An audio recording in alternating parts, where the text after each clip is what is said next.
บรรยายปาดลาอีเมนาดังขนามาโลบักดูเอ็มกิมกันเมาเอทั้งบันเป็นกเป็นยาลากิโลกี่คนกี่คำสมุภา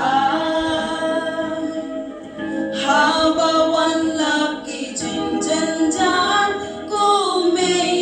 อยากรับยังไง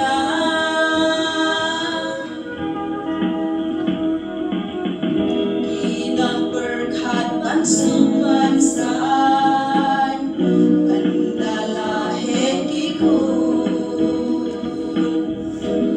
ban jingkit kinang yai ban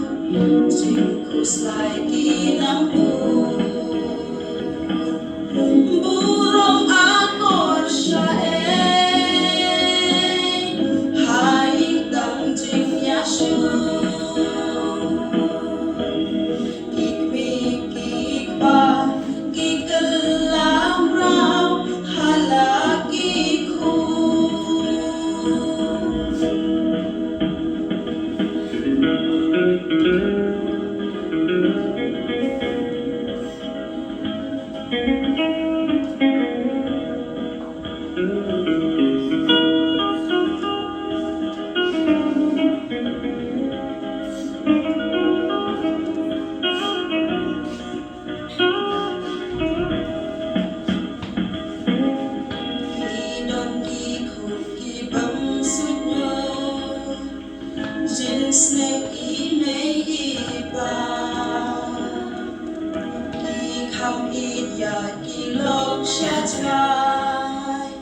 Kamet ban penserwa Kat badang sanang pu sentiu Jing snang imeng iklu Anda habala yogiku Ne imeng ban pensu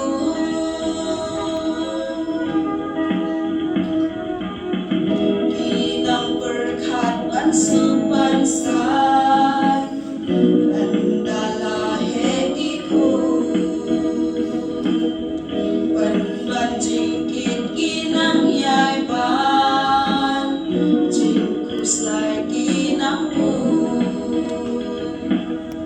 burung akor syair hai tang jing yashu